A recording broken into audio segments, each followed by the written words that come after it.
મેષ રાશિ કે જેના અક્ષર છે અલઈ, જેનો સ્વામી બને છે મંગળ મહારાજ.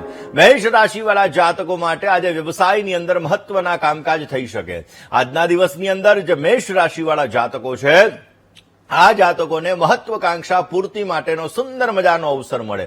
જીવનસાથી સાથે થોડો ઘણો મતભેદ રહેશે. યાત્રાની અંદર આજે વિઘ્નના યોગ બની રહ્યા છે, પરંતુ વિઘ્નને દૂર કરવા વિઘ્ન વિનાયકની સેવા કરો. વિઘ્ન વિનાયકની આજે તમે પૂજા કરો, તમને સવિશેષ માત્રામાં સારો લાભ મળી શકશે. વાત કરીએ વૃષભ રાશિની. વૃષભના અક્ષર છે બહુ, જેનો સ્વામી બને છે શુક્ર મહારાજ. વૃષભ રાશિ વાળા જાતકો માટે મૂડી રોકાણની અંદર આજે લાભની શક્યતાઓ વધારે છે. કૌટુંબિક કામકાજની અંદર આજે વિશેષ સુંદર મજાના યોગો બની રહ્યા છે અને કોન્ફિડન્સ લેવલ તમારું વધતું જણાશે. યાત્રા તમારી તણાવ, ટેન્શન, ચિંતાવાળી રહેતી જણાય. આજના દિવસની અંદર તમારે સવિશેષ માત્રામાં સારો લાભ જોઈએ છે, તો વૃષભ રાશિ વાળા જાતકોએ આજના દિવસની અંદર બની શકે ત્યાં સુધી તમારા ઈષ્ટદેવનું સ્મરણ કરો. ઈષ્ટદેવનું સ્મરણ કરવાથી અવશ્ય તમને સારો લાભ મળી શકશે. વાત દર્શક મિત્રો આપણે ઈશાન ખૂણાની કરી રહ્યા છીએ. દર્શક મિત્રો, જ્યારે તમારા ઈશાન ખૂણાની અંદર બેડરૂમ આવતો હોય, હવે માની લ્યો કે કોઈ નાનું બાળક છે, આ બાળકનો બેડરૂમ ઈશાન ખૂણાની અંદર છે તો ચાલે, પરંતુ બાળક મોટું થઈ ગયું છે અને પછી એનો ઈશાન ખૂણાની અંદર બેડરૂમ છે અને બેડરૂમને બદલવો શક્ય નથી. તમે એવું વિચારો છો કે આ બેડરૂમને બદલી શકાય એમ નથી, કારણ કે 2 બેડ હોલ કિચનનો ફ્લેટ છે, 3 બેડ હોલ કિચનનો ફ્લેટ છે, અથવા તો એવું ટેનામેન્ટ છે કે જેની અંદર બેડરૂમ બદલી નથી શકાય એમ, તો એના માટે શું ઉપાય કરવા? હંમેશાને માટે તો એની પલંગ છે, આ પલંગની દિશા એટલે કે પલંગમાં સુવાની દિશા છે ને, એ તમે દક્ષિણ તરફ કરી નાખો. દક્ષિણ તરફ તમે પલંગની દિશા કરી નાખશો તો એનેથી તમને રિઝલ્ટ સારું મળશે. અથવા પશ્ચિમ તરફ સુવાની દિશા કરી નાખવાની, કારણ કે સુવા માટેની બેસ્ટ દિશા હોય તો એ દક્ષિણ છે, બીજી પૂર્વ આવે અને ત્રીજી પશ્ચિમ આવે. ઉત્તરમાં ન સુવાય. પરંતુ તમારો નોર્થ ઈસ્ટનો જો બેડરૂમ છે તો હંમેશા તમે તમારો પલંગ દક્ષિણ દિશાની અંદર રાખો અથવા પશ્ચિમ દિશાની અંદર રાખો, તો તમને સવિશેષ માત્રામાં સારો લાભ મળી શકશે. દર્શક મિત્રો, આમ તો આજે નિર્જલા એકાદશી છે. નિર્જલા એકાદશી છે અને આ નિર્જલા એકાદશીના દિવસે આપણે ખાસ કરીને ઘણા લોકો જલ વગર આ એકાદશીનું વ્રત કરતા હોય છે અને એકાદશીનું વ્રત આપણા શાસ્ત્રોની અંદર ઉત્તમ ગણવામાં આવ્યું છે. એવું કહેવાય છે દર્શક મિત્રો કે એકાદશીનું વ્રત કરવાથી આપણા જીવનની અંદર આવતી સમસ્યા, આપણા જીવનની અંદર આવતી તકલીફ અને આયુર્વેદ શાસ્ત્રની દ્રષ્ટિએ જોવા જઈએ તો આપણા આરોગ્યને લગતી સુખાકારી ઉત્તમ પ્રકારની પ્રાપ્ત કરાવે છે. અને દર્શક મિત્રો, આજના દિવસની અંદર ખાસ કરીને બહુ જ પુણ્યદાયી આ એકાદશી ગણવામાં આવી છે અને આ એકાદશીનું વ્રત આપણા જીવનની અંદર ઉત્તમ પ્રકારનો લાભ આપી શકે છે. 24 એકાદશી વર્ષમાં આવે, અધિક મહિનો ગણતા 26 એકાદશી આવે અને આ એકાદશીમાં ઉત્તમમાં ઉત્તમ એકાદશી એવું કહેવાય કે નિર્જલા એકાદશી છે.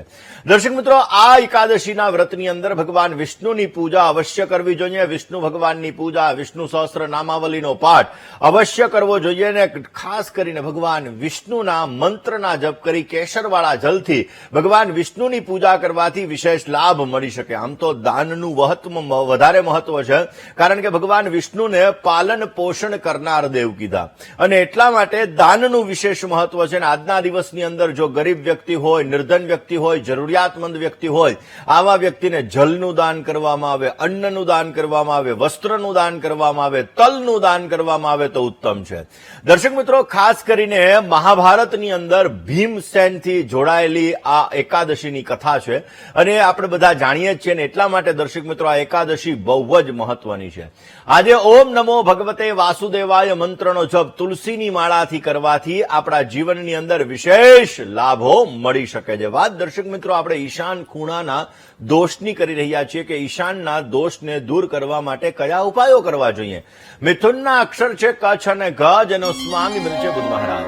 વાહનથી આજે તમારે સંભાળવું બહુ જ જરૂરી છે. કાર્યક્ષેત્રની અંદર આજે સામાન્ય વિઘ્નો આવતા જણાય.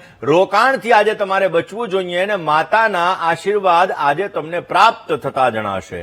મિથુન રાશિવાળા જાતકોએ આજે વિશેષ લાભ જોતો હોય તો આજના દિવસની અંદર બની શકે ત્યાં સુધી તમારા ઈષ્ટદેવનું વિશેષ સ્મરણ કરો, તમારા ઈષ્ટદેવની પૂજા કરો, અવશ્ય તમને સારો લાભ મળી શકશે. હવે વાત કરીએ આપણે કર્ક રાશિની. કર્ક રાશિ કે જેના અક્ષર છે ડ ને હ, જેનો સ્વામી બને છે ચંદ્ર મહારાજ. સારા કામકાજની અંદર તમારો સમય પસાર થતો જણાશે. રોગ, ઋણ અને વિવાદ આ ત્રણેથી તમારે બચવું બહુ જ જરૂરી છે. સામાજિક કામકાજની અંદર તમારે પ્રવાસ થઈ શકે અને સંતાનને લગતા કામ તમારા સફળ થતા જણાશે. કર્ક રાશિવાળા જાતકોએ વિશેષ લાભ જોતો હોય તો બની શકે ત્યાં સુધી આજના દિવસની અંદર યસ્ય સ્મરણ માત્રેણ જન્મ સંસાર બંધનાદ વિષ્ણુ સહસ્રનો પાઠ કરો. અવશ્ય તમને સારો લાભ મળી શકશે. દર્શક મિત્રો, ઈશાન ખૂણો બહુ જ મહત્વનો છે અને ઈશાન ખૂણાનો બેડરૂમ તમે બદલી નથી શકતા. તો તમે દક્ષિણ દિશામાં અથવા પશ્ચિમ દિશાની અંદર માથું રાખવાનું કરો, એનાથી તમને સવિશેષ લાભ મળી શકશે. એના સિવાય ઈશાન ખૂણાના બેડરૂમની અંદર તમે આછો વાદળી કલર, વ્હાઇટ કલર કે ક્રીમ કલર આવા કલરનો તમે ઉપયોગ કરશો તો તમને સારો લાભ મળશે. પરંતુ જો તમે લાલ કલરનો ઉપયોગ કર્યો અથવા તો તમે ડાર્ક કલરનો ઉપયોગ કર્યો તો તમારા જીવનની અંદર સમસ્યાઓનો દોર વધી શકે એમ છે. માટે ઈશાન ખૂણાની અંદર બને ત્યાં સુધી લાલ અને ડાર્ક કલરનો ઉપયોગ ના કરવો જોઈએ. વાત દર્શક મિત્રો આપણે ઈશાન ખૂણાની કરીએ છીએ તો ઈશાન ખૂણાની અંદર બની શકે ત્યાં સુધી એક ગંગાજલ ભરેલો તાંબાનો લોટો તમે ઈશાન ખૂણાની અંદર તમારે મૂકી દેવાનો. અને જો ગંગાજલ નથી તો ઈશાન ખૂણામાં તમારે પાણીનો લોટો ભરીને મૂકી દો. રોજ આ જલને તમે બદલાવો. એનાથી ઈશાનની અંદર રહેલો દોષ દૂર થાય, જીવનની અંદર મેન્ટલી ડિસ્ટર્બન્સ દૂર થાય, આરોગ્યને લગતી સમસ્યા દૂર થાય, વિશેષ માત્રામાં સારી સફળતા મળી શકે. વાસ્તુ મુજબ જોવા જઈએ દર્શક મિત્રો તો ઈશાન ખૂણાની દિવાલ ઉપર જો વાસ્તુ પિરામિડ લગાડવામાં આવે તો પણ ઈશાનના દોષની અંદર સારો લાભ મળે છે. અથવા તો ઈશાન ખૂણાની અંદર તમે શ્રીયંત્રને સ્થાપિત કરશો તો પણ સારી સફળતા મળી શકે, આવક વૃદ્ધિ, કારણ કે ચુંબકીય દિશા છે એટલે ચુંબકીય દિશા હોવાના લીધે આવકની અંદર વૃદ્ધિનું પ્રમાણ તમને જોવા મળી શકે, આર્થિક સુખાકારી સારી પ્રાપ્ત થઈ શકે, નાણાકીય સફળતા ઉત્તમ પ્રકારની તમને પ્રાપ્ત થતી જણાશે. દર્શક મિત્રો, ઈશાન ખૂણાનો દોષ એ નકારાત્મક એનર્જી ઉત્પન્ન કરે છે. એવું કહેવાય છે કે એનર્જી માટે ઈશાન ખૂણો બહુ મહત્વનો છે અને જ્યારે ઈશાન ખૂણાની અંદર તમારે ટોયલેટ બાથરૂમ હોય એટલે કે બાથરૂમની એ વસ્તુ છે તો હંમેશા તમે ત્યાંથી કાઢી નાખો તો સૌથી બેસ્ટ છે. હવે માની લો તમે ફ્લેટમાં રહો છો, નીકળે એમ નથી તો ઈશાનનું તમે બાથરૂમ યુઝ કરવાનું બંધ કરી દો. હવે તમે એમ કહો વન બેડ હોલ કિચનમાં રહું છું ને ઈશાનમાં જ બાથરૂમ છે, નીકળે એમ જ નથી, તો પછી તમે એની ટ્રીટમેન્ટ કરાવી લો, જેના લીધે ક્યાંક ને ક્યાંક એની અંદર રહેલો વાસ્તુ દોષ દૂર થાય. ટોયલેટ કટર, આ ટોયલેટ કટર જો તમે ત્યાં મૂકી આપો તો એનાથી તમારા જીવનની અંદર ઈશાનના ખૂણાનો જે દોષ છે આ દોષ તમારો દૂર થઈ શકે અને વિશેષ માત્રામાં તમને સારી સફળતા મળતી જણાય. દર્શક મિત્રો, ઈશાન ખૂણો એ જ્યારે જીવનની અંદર સમસ્યાઓનું સર્જન કરતો હોય ત્યારે સેંધા મીઠું લેવાનું, સેંધા નમક લેવાનું, કાચના બાઉલની અંદર લેવાનું, એમાં એક લવિંગ મૂકી દેવાનો અને તમે તમારા બાથરૂમની અંદર તમે મૂકશો તો એનાથી નેગેટિવ એનર્જી દૂર થશે, પોઝિટિવ એનર્જી ક્રિએટ થશે. ઘરમાં બની શકે ત્યાં સુધી અઠવાડિયામાં એકવાર અથવા રોજ મીઠાના પોતા પણ તમે કરાવશો અથવા કરશો તો એનાથી પણ અવશ્ય નકારાત્મક એનર્જી તમારી દૂર થાય, પોઝિટિવ એનર્જી ક્રિએટ થશે અને ઘરની અંદર સકારાત્મક એનર્જીનું વાતાવરણ ઉત્પન્ન થતું જણાશે. આ જ વિષય ઉપર દર્શક મિત્રો આપણે ચર્ચા કરવી છે, પરંતુ એ પહેલા વાત કરી લઈએ સિંહ રાશિની. સિંહ રાશિ કે જેના અક્ષર છે મ અને ટ, જેનો સ્વામી બને છે સૂર્ય મહારાજ. ખાનપાનની અંદર આજે તમારે સાવધાની રાખવી બહુ જ જરૂરી છે. કર્મક્ષેત્રની અંદર આજે પરિવર્તનના સુંદર મજાના યોગો બની રહ્યા છે. વ્યાપારની અંદર ભાગીદારીથી તમને સારો લાભ મળી શકે. સારા કામકાજ માટે યાત્રા આજે શક્ય છે. આજના દિવસની અંદર તમારે વિશેષ લાભ જોતો હોય, સારો ફાયદો પ્રાપ્ત કરવો હોય તો બની શકે ત્યાં સુધી સિંહ રાશિવાળા જાતકોએ આજના દિવસની અંદર તમારા ઇષ્ટદેવનું તમે સ્મરણ કરો. ઇષ્ટદેવનું સ્મરણ કરવાથી અવશ્ય તમને સારો લાભ મળી શકશે. હવે વાત કરીએ આપણે કન્યા રાશિની. કન્યાના અક્ષર છે પઠ અને હણ, જેનો સ્વામી બને છે બુધ મહારાજ. જીવન સાથી સાથે તણાવ, ટેન્શન, ચિંતા તમારા દૂર થતા જણાશે. આજના દિવસની અંદર તમારે ક્રોધ ઉપર, ગુસ્સા ઉપર સંયમ રાખવો બહુ જ જરૂરી છે. આજે વિવાદમાં વિશેષ લાભ મળી શકે અને સગા સંબંધીથી પણ આજે તમને સારો લાભ મળે એવા સંપૂર્ણ યોગો જણાઈ રહ્યા છે. કન્યા રાશિવાળા જાતકોએ આજે તમારે સારો લાભ જોતો હોય તો બની શકે ત્યાં સુધી આજના દિવસની અંદર તમારે ખાસ કરીને ઓમ નમો ભગવતે વાસુદેવાય આ મંત્રના વિશેષ જપ કરજો. અવશ્ય તમને સારો લાભ મળી શકશે. માટે આજના દિવસની અંદર વ્યાપારની અંદર લાભ થઈ શકે. પ્રિય વ્યક્તિ સાથે મિલન મુલાકાત થાય. મુલાકાત તમારા માટે લાભદાયી રહેશે.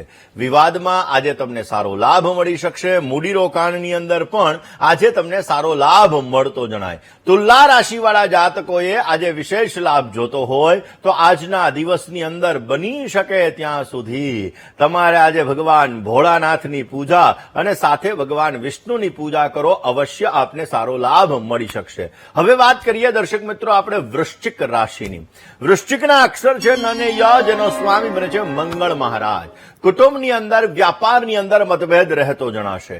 આજના દિવસની અંદર તમારા પ્રભાવથી તમારા શત્રુઓ પરાસ્ત થઈ શકે અને ભાગીદારી વર્ગને આજે લાભ સારો મળતો જણાય. સંતાન પક્ષ બાબતે આજે તમારી ચિંતા દૂર થતી જણાશે અને આજના દિવસની અંદર વૃશ્ચિક રાશિવાળા જાતકોએ વિશેષ લાભ જોતો હોય તો બની શકે ત્યાં સુધી આજે ખાસ કરીને તમારે વિષ્ણુ સહસ્ત્ર નામાવલીનો પાઠ કરો. અવશ્ય તમને સારો લાભ મળતો જણાશે. દર્શક મિત્રો આજે એકાદશીનું પવિત્ર પાવન વ્રત અને આ એકાદશીના વ્રતની અંદર કરેલા ઉપાયો આપણા જીવનની અંદર સારી સફળતાઓ આપી શકે. દર્શક મિત્રો આજે ખાસ કરીને નિર્જલા એકાદશી છે અને આ નિર્જલા એકાદશીના દિવસે ધન પ્રાપ્તિ માટે નાણાકીય સબળતા પ્રાપ્ત થાય માટે આજે આપણે નાના નાના ઉપાયો જ્યારે કરીએ છીએ તો એનાથી આપણને વિશેષ લાભ મળે છે અને આપણા જીવનની અંદર નાણાકીય સમસ્યાઓ દૂર થાય છે. દર્શક મિત્રો આજે શું કરવાનું? લક્ષ્મી અને નારાયણ, આજે લક્ષ્મી માતાજી અને વિષ્ણુ ભગવાન આ બંનેની તમારે સંયુક્ત પૂજા કરવાની છે. એક ગાયના ઘીનો તમારે દીપક પ્રજ્વલિત કરવાનો છે. ત્યારબાદ તમારે એક ખીર લેવાની અને આ ખીર બનાવી એની અંદર તમારે કેસર અર્પણ કરવાનું અને ત્યારબાદ પીળા કલરના ફ્રૂટનો તમારે ભોગ ભગવાનને અર્પણ કરવાનો. ઓમ લક્ષ્મી નારાયણાય નમઃ, ઓમ લક્ષ્મી નારાયણાય નમઃ આ મંત્રનો તુલસીની માળાથી તમારે જપ કરવાનો. ઘરની અંદર ધન ધાન્યની વૃદ્ધિ થાય એના માટે ભગવાનને પ્રાર્થના કરવાની. અવશ્ય તમને સારો લાભ મળી શકશે. આમ તો દર્શક મિત્રો એકાદશીનું વ્રત એ ઉત્તમમાં ઉત્તમ ગણાય છે. અને આજે સાંજે જો પીપળના વૃક્ષની નીચે એટલે કે પીપળનું વૃક્ષ હોય એની નીચે તમે ગાયના ઘીનો દીવો કરો છો તો અવશ્ય તમને સારો લાભ મળે. કારણ કે પીપળાની અંદર ભગવાન વિષ્ણુનો વાસ છે અને એટલા માટે જ્યારે આપણે ગાયના ઘીનો દીપક પીપળના વૃક્ષની નીચે આજે સાંજે કરીએ છીએ તો આર્થિક તંગી દૂર થાય છે, આર્થિક સમસ્યાઓ દૂર થાય છે, નાણાકીય લાભ સારો મળે છે અને ભગવત કૃપાથી આપણને સુખ અને શાંતિની પ્રાપ્તિ થતી જણાય છે. નિર્જલા એકાદશી જે જળ વગરની એકાદશી છે. ભીમ સાથે આની કથા જોડાયેલી છે અને એટલા માટે દર્શક મિત્રો આજે જલદાનનું વિશેષ મહત્વ છે. જે પ્યાસા વ્યક્તિ હોય, જેને તરસ વધારે લાગતી હોય, રોડ ઉપર બિચારા પોતે પોતાના જીવનનો નિર્વાહ કરતા હોય, આવા વ્યક્તિઓને તમે બની શકે ત્યાં સુધી જલનું દાન કરો, છાસનું તમે દાન કરો. તો આ દાન કરવાથી અવશ્ય તમને સારો લાભ મળશે. તમારા જીવનની અંદર આવતી સમસ્યાઓ દૂર થશે અને સારો લાભ મળતો જણાય. ધન રાશિ કે જેના અક્ષર છે ધ અને ઢ, જેનો સ્વામી બને છે ગુરુ મહારાજ. ધન રાશિવાળા જાતકો માટે આજે નવા પરિચયથી તમને સારો લાભ મળી શકે. આજના દિવસની અંદર માતૃપક્ષ તરફથી તમને આર્થિક મદદ આજે સારી પ્રાપ્ત થઈ શકે. વાહન ચલાવવામાં ધ્યાન રાખવું તમારે બહુ જ જરૂરી છે અને સંતાન પક્ષ તરફથી આજે તમને શુભ સમાચારની પ્રાપ્તિ થતી જણાશે. ધન રાશિવાળા જાતકોએ આજે વિશેષ લાભ જોતો હોય તો આજના દિવસની અંદર ખાસ કરીને તમારે વિષ્ણુ ભગવાનના 1108 નામનો જપ કરો. વિશેષ સફળતા રહેશે. વાત મકર રાશિની આપણે કરીએ. મકરના અક્ષર છે ખ અને જ, જેનો સ્વામી બને છે શનિ મહારાજ. યાત્રાના સુંદર મજાના યોગો છે. નવા કામકાજથી લેણાદેણી બહુ જ સારી છે. વિવાદિત કામકાજમાં આજે વિજય મળી શકે અને ધર્મ પ્રત્યેની શ્રદ્ધામાં પણ આજે વધારો થતો જણાય. આજના દિવસની અંદર તમારે સારો લાભ જોઈએ તો મકર રાશિવાળા જાતકોએ આજના દિવસની અંદર બની શકે ત્યાં સુધી અધરમ મધુરમ વદનમ મધુરમ હસિતમ મધુરમ ભ્રમિતમ મધુરમ મધુરાષ્ટકમનો આજે પાઠ કરો. અવશ્ય તમને સારો લાભ મળી શકશે. વાત દર્શક મિત્રો આપણે વાસ્તુની કરી રહ્યા છીએ. દર્શક મિત્રો, વાસ્તુશાસ્ત્રની અંદર જ્યારે અલગ અલગ વસ્તુઓ વિશે આપણે ચર્ચા કરતા હોઈએ અને એમાં ઈશાન ખૂણા વિશે જ વાત થતી હોય ત્યારે ઈશાન ખૂણાની અંદર હંમેશાને માટે આપણું પૂજા ઘર હોય તો વિશેષ સફળતા મળે. ઈશાન ખૂણાને તમે જેટલો સાફ સુથરો રાખો તો એનાથી સારી સફળતા મળતી જણાય. ભગવાન શંકરનો ફોટો જો તમે ઈશાન ખૂણાની અંદર લગાડશો તો પણ પોઝિટિવ વાઇબ્રેશન ક્રિએટ થશે. કારણ કે ઈશાન ખૂણાના સ્વામી કોણ છે? તો કે ભાઈ ભગવાન શિવ છે. અને એટલા માટે ઈશાન ખૂણાની અંદર તમે ભગવાન શિવનો ફોટો લગાડશો તો પણ તમને સારો લાભ મળતો જણાશે. હવે દર્શક મિત્રો, તમારો ઈશાન ખૂણો કપાય છે, પછી તમે ફ્લેટમાં રહો છો અને તમારો ઈશાન ખૂણો કપાય છે તો નોર્થ ઈસ્ટના ખૂણાની અંદર બની શકે ત્યાં સુધી તમે એક મિરર લગાડો. મિરર તમે લગાડો તો એ પણ તમને સારો લાભ આપી શકશે અને તમને સારો એવો ફાયદો મળતો જણાય. દર્શક મિત્રો, વાત કરવી છે આપણે આગળની રાશિ એટલે કે કુંભ રાશિની. કુંભના અક્ષર છે ગ, શ, શ અને શ, જેનો સ્વામી છે શનિ મહારાજ.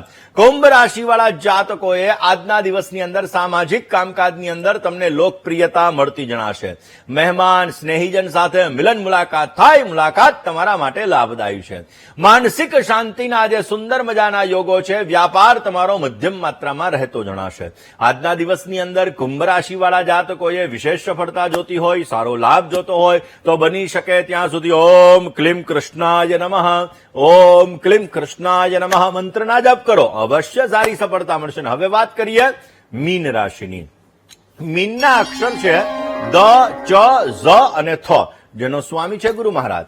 મીન રાશિવાળા જાતકોએ મનગમતા કામકાજની અંદર તમારી રુચિ વધતી જણાશે. રોગ અને શત્રુ આ બંને છે, આ બંનેમાં તમારે ધ્યાન રાખવું જરૂરી છે. કારણ કે આજે રોગ પણ વધી શકે એટલે ખાનપાનમાં તકેદારી રાખજો. અને ક્યાંક ને ક્યાંક શત્રુ પણ વધી શકે ને શત્રુ વધે તો જીવનની અંદર સમસ્યાઓ ઘણી બધી આવે. આર્થિક સમસ્યાઓ થોડી ઘણી હળવી બનતી જણાય ને વિવાદિત કામકાજની અંદર આજે તમને વિજય મળી શકશે. આજના દિવસની અંદર તમારે બેટર રિઝલ્ટ જોતું હોય તો બની શકે ત્યાં સુધી ઓમ ગંગ ગણપતયે નમઃ મંત્રના વિશેષ જપ કરો. અવશ્ય આપને સારો લાભ મળી શકશે.